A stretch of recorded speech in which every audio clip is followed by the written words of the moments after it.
فیصل واڈا صاحب آپ فرمائیے گا، اس وقت کافی نشستیں ایسی ہیں خاص طور پر لاہور، کراچی، اسلام آباد جس کے اوپر کافی تنازع ہے اور تینوں بڑے شہر ہیں، کیا ووٹ آڈٹ ہو سکتا ہے یا مٹی پاؤ اور آگے چلنے کا کام ہوگا؟ بہت شکریہ ملک صاحب. دیکھیں ملک صاحب، سب سے پہلے تو یہ کہ جو سلمان اکرم راجہ صاحب نے بات کی ہے کہ جنبش قلم سے رزلٹ چینج ہو گیا، تو جنبش قلم سے تو پاکستان کی 65 سال کی ہسٹری کے اندر جنبش قلم سے بہت کچھ ہوا ہے. پھانسیاں بھی لگی ہیں اور جنبش قلم سے چیزیں ریورس بھی ہوئی ہیں. وقت حال وقت ضرورت بہت کچھ جنبش قلم سے ہوا ہے. نمبر 1. نمبر 2 یہ کہ دیکھیں سلمان اکرم راجہ صاحب ایک اچھے انسان ہیں، ایک اچھے کمپٹنٹ لائر ہیں، اللہ تعالیٰ نے ان کو عزت دی ہے. 2 4 5 کی فیس سیونگ کے اندر تو فیصلے آ جائیں گے، جو میں سمجھتا ہوں پاکستان کی ریت روایت دیکھتے ہوئے.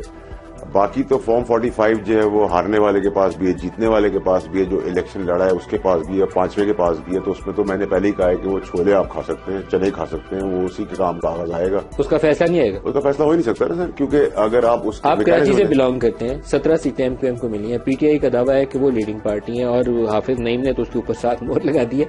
اب آپ نے کیا دیکھا؟ اب دیکھیں ندیم ملک صاحب، میرے لیے کوئی یہ الیکشن جو ہے نا کوئی میرے لیے نیا تماشا نہیں. میں تو بہت کراچی میں کیا ہوا، ریسنٹ اسٹوڈنٹ ہوں، لیکن میں آپ کو بتاؤں کہ سر یہ 2018 میں بھی ایسا ہی ہوا تھا، آج بھی ایسا ہوا ہے، اس سے پہلے 2013 میں بھی ایسا ہی ہوا تھا، 2008 میں بھی ایسا ہی ہوا تھا، اور آگے جو الیکشن آئیں گے اس میں بھی کافی حد تک کم ہو کے ہوگا لیکن ہوگا ضرور. تو پاکستان کی ہسٹری میں میرے لیے کوئی نئی چیز نہیں ہے. جب ہم جیتے تھے آل اوور پاکستان تو ہمیں بھی پتہ ہے، اس میں آپ حلف اٹھا کر سکتے ہیں کہ میں کہوں گی ریگنگ نہیں ہوئی تھی تو ریگنگ ہوئی تھی. ٹھیک ہے، آج بھی ریگنگ ہوئی ہے، اس سے پہلے ریگنگ ہوئی تھی. اب جو آنے والے الیکشن ہیں انشاءاللہ سال 1.5 سال 2 سال یا اس سے پہلے وہ ایک کم ریگنگ والے ہوں گے، اس میں آپ صحیح جمہوریت دیکھیں گے. لیکن میرا سلمان اکرم راجہ صاحب کی موجودگی کا فائدہ اٹھاتے ہوئے میں ضرور یہ کہوں گا کہ سارا دن اب آپ نے کنفنٹریشن کی سیاست کر کے دیکھی. آپ کو اگر ریکنسیلیشن میں بھی نہیں بیٹھنا ان حالات میں، آپ نہ مانیں نون لیگ کو، آپ پیپلز پارٹی کو نہ مانیں، کسی کو نہ مانیں، بٹ آپ ڈیموکریٹک فیس کے ساتھ وہاں بیٹھے تو جا کر. اگر یہاں 3 آدمی بیٹھے ہیں ڈیموکریٹک تو میں تو دروازہ کھول کے آگے بیٹھوں گا، کیونکہ میں جب سسٹم کے اندر نہیں ہوں گا میں سسٹم کو ٹھیک نہیں کر سکتا. نمبر 1. نمبر 2 یہ کہ دیکھیں جو فریجائل حکومت کا میں بات کر رہا تھا آپ سے، وہ فریجائل حکومت بن گئی. جو سیٹوں کے نمبر دیے اللہ کی مہربانی سے وہ بھی وہی آئے، جو کولیشن تھی وہ بھی ہوئی. لیکن یہاں تو اب آپ کو اندازہ ہونا چاہیے اقتدار شہباز شریف 80 نشستوں سے حکومت لائیں گے. لیکن میں یہ کہہ رہا ہوں سر، میں تو 6 مہینے 8 مہینے پہلے آپ کو بول چکا. شہباز شریف 80 سے حکومت چلا لیں گے؟ نہیں چلا سکتے سر، نہیں. میں 6 مہینے 8 مہینے سے پیٹ رہا ہوں، میں آج تھوڑی کہہ رہا ہوں آپ سے یہ بات. آج میری نئی بات نہیں، آج تو ریزلٹ آ کے انالیسس. نواز شریف کے ساتھ کیا ہوا؟ دیکھیں ان کے ساتھ تو وہ ہوا جو انہوں نے بھی توقع نہیں کی تھی. دیکھیں واش آؤٹ ہو گئی. کس نے کیا؟ دیکھیں عوام باہر نکلی، اوور ویلمنگ نہیں تھی لیکن ان ایکسپیکٹڈ تھی. ٹھیک ہے، نمبر 1. نمبر 2 یہ کہ دیکھیں ضرور رہے گی. نہیں، ایک سوال کا جواب پہلے آپ دیں پھر عابد شیر علی سے پوچھوں گا. نہیں پارٹی تو ہے، پارٹی کہیں نہیں جا رہی. نہیں لیکن سر یہ اقتدار آخری ہے جو ان پارٹیوں کے اندر آ گئی اس بار. جو آپ کا خیال ہے نون لیگ کا آخری اقتدار؟ 500% میرا انالیسس ہے، باقی تو اللہ کو پتا ہے. لیکن میں آپ کو بتا رہا ہوں، میں آپ کو یہ کہہ رہا ہوں، یہ گورنمنٹ کے جو ابھی مسائل ہیں، $24 بلین آپ نے دینا جون میں. 3 سالوں میں IMF کا پیکج ہے، IMF کا پیکج ہے $74 بلین 3 ایئرز کی ریکوائرمنٹ. ابھی تو آپ نے بھی دینا ہے. بجلی کے نرخیں ہیں، بے روزگاری ہے، عام کھانے کی اشیاء کی چیزیں ہیں، نوکریاں ہیں، کرنٹ اکاؤنٹ ڈیفیسٹ ہے، امپورٹ ایکسپورٹ کے بلز ہیں. کیسے آپ کریں گے؟ آپ کا پہلا انڈیکیٹ دیکھیں، ابھی بھی آپ فائنانس کی طرف جا رہے ہیں. آپ ابھی بھی پاکستان کو سیریس مسائل سے نکلنے کے لیے کھڑے نہیں ہو رہے. آپ فائنانس منسٹر کے اندر، میں نے آپ کے پروگرام میں کیٹیگری بھی کہا تھا، اس کو بھی گیم ہوئی. آج بھی آپ کو کہہ رہا ہوں کہ ایک آدمی ہے آپ کے پاس جو پاکستان کی بہتری کرتا ہے بغیر کسی مفاد کے، سلطان رانا صاحب. وہ آغا خان صاحب کے بھی رائٹ ہینڈ مین ہے، چیئرمین حبیب بینک بھی ہے. میرا کوئی لب لوز ان کے ساتھ نہیں ہے، ایماندار آدمی پاکستان کی خدمت کرتے آئے ہیں. ان کو آج بھی آپ فائنانس میں ایسے پی ایم بنا دیں، وہ ڈیول نیشنل ہے. گیم نہ کریں اور گیم نہ کریں، اور آپ ان سے IMF کا ریسٹرکچرنگ کرا دیں. ان کی تو اسپیڈ ڈائل پہ سارے بینکرز ہیں. اگر آپ کو ایسے اچھے لوگ پاکستان کے اندر بہت موجود ہیں. آپ کی تجویز یقیناً شہباز صاحب سن رہے ہوں گے. عابد شیر علی صاحب، واڈا صاحب کا خیال ہے کہ نون لیگ کی آخری حکومت ہے، 80 لوگوں کے ساتھ مائنورٹی اقلیتی حکومت آپ کی اقتدار میں آئے گی. معلوم نہیں کتنا عرصہ چلے گی، کیا بنے گا اس کے بعد؟ بہت شکریہ ندیم ملک صاحب. فیصل واڈا صاحب میرے بھائی ہیں، میرے لیے بڑے قابل احترام ہے. سلمان اکرم راجہ صاحب بھی. لیکن سوال یہ پیدا ہوتا ہے فیصل واڈا صاحب سے کہ پھر کیا اس کا A B C D چھوڑے کے اقتدار میں کون آیا کہ کون کیا ہے. کہ سلوشن کیا ہے کہ آپ بلیم گیم سے نکلیں. اگر چلے شہباز صاحب نہیں بھی بنتے پی ایم, آپ بن جاتے, کوئی بن جاتے, تو پاکستان کے اوپر جو ڈیٹس ہیں, جو ہم نے سروسز کرنی ہے, آخر پے کرنے ہیں, اے بنے بی بنے, اسٹیبلشمنٹ کی گورنمنٹ ہے, کاف لیگ کی ہے, فیصل واڈا صاحب کی, دینے تو پاکستان نے ہے نا پیسے.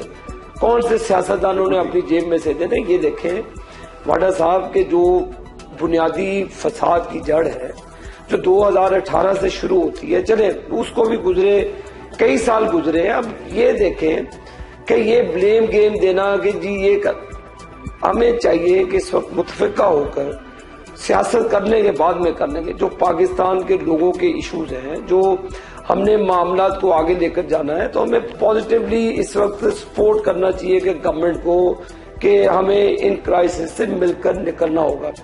واڈا صاحب کا بھی اتنا پاکستان ہے, ندیم ملک صاحب کا بھی ہے, میرے بھائی سلمان اکرم راجہ صاحب کا بھی, میرا بھی اتنا ہی پاکستان ہے. آخر ہم نے ہی سفر کیا, لوگوں کی آگے پرابلمز اتنے زیادہ ہیں, لوگوں کو مایوس کرنے کی بجائے ہمیں کوئی پازیٹیو نوٹ کے اوپر آگے مل بیٹھ کر چلنا ہو جائے. میں بھی آ گیا, وہ بھی آ گیا, دلا سکتے ہیں نہیں, امید آپ کیسے دلا سکتے ہیں؟ نہیں ملک صاحب چلے میں آپ کو بٹھا دیتا ہوں 266 نشستوں میں سے, تو آپ مجھے بتائیں کہ کیسے وزارت عظمیٰ چلے گی, اور آپ وزارت عظمیٰ لینے کے لیے اتنا جلدی میں, نہ پیپلز پارٹی نے ایکسپٹ کیا, سیاسی طور پر درست فیصلہ کیا انہوں نے, نہ جے ڈی آئی ایف نے حکومت میں بیٹھنا پسند کیا. آپ کی ترجیح کیوں ہے حکومت لینا؟ میں اس سے سمجھنے سے قاصر ہوں. قابل احترام ہے. دیکھیں کسی نہ کسی نے تو ملک کو چلانا نا, ڈرائیونگ سیٹ پہ بیٹھنا ہے. آگے ہم نے اپنے پولیٹیکل کیپٹل کا بڑا شدید نقصان کیا ماضی میں بھی, تو لیکن ملک کو تو چلانا ہے کہ نہیں چلانا؟ کس کو پھر دیں حکومت؟ کون چلائے گا حکومت؟ کس طرح؟ ایک سوال کا آپ سے جواب چاہیے. سوشل میڈیا کے اوپر اس کے اوپر لوگ سوال اٹھا رہے ہیں, آپ اس کے اوپر روشنی ڈال سکتے ہیں. آپ لوگوں نے فل پیج ایڈ چھاپی, فرنٹ پیج کے اوپر کوئی نیوز, کوئی اخبار جو ہے نا وہ پورا اپنا پیج کسی کو دیتا نہیں. P M Nawaz Sharif head line کے طور پر آپ نے چھاپا, پھر آپ نے پوری کیمپین چلائی پاکستان کو نواز دو, اخیر میں آپ نے شہباز شریف کو نواز دیا. تو یہ اس کے پیچھے سائنس کیا ہے, میں آپ سے جاننا چاہتا ہوں. پارٹی کے اندر سے سائنس ہے کوئی یا پارٹی کے باہر کی سائنس ہے کوئی؟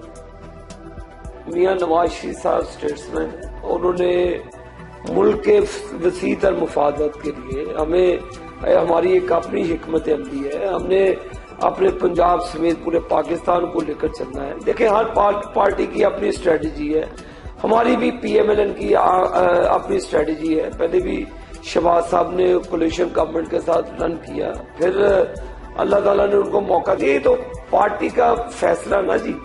ہمارے دل میں جو میاں نواز شریف صاحب کا احترام ہے, شہباز صاحب کے بھی دل میں وہی احترام اور عزت ہے. کیا پتا ہم سے کوئی 10 ہاتھ ان کا زیادہ ایک باپ بیٹے کی طرح ان سے احترام ہو, تو کسی کی کریڈیبلٹی پر اس طرح ڈاؤٹ کرنا, یہ پارٹی کا فیصلہ ہے. شہباز صاحب کو نواز شریف پارٹی کے لوگ ان کی کریڈیبلٹی کو کوشچن کر رہے ہیں.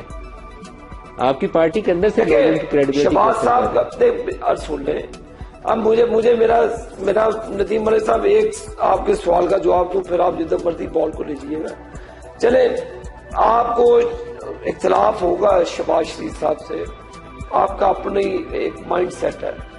میرا کوشچن یہ ہے بینگ پاکستانی کہ اگر کسی نہ کسی کو تو ڈرائیونگ سیٹ پہ اونرشپ لینی ہے کہ نہیں پاکستان کی. فوج بھی پاکستان کی ہے, عدالتیں بھی پاکستان کی ہے, عوام بھی پاکستان کی. اب الیکشن ہو گیا, اب جو بھی رزلٹ آنا تھا آ گیا, لیٹس موو فارورڈ.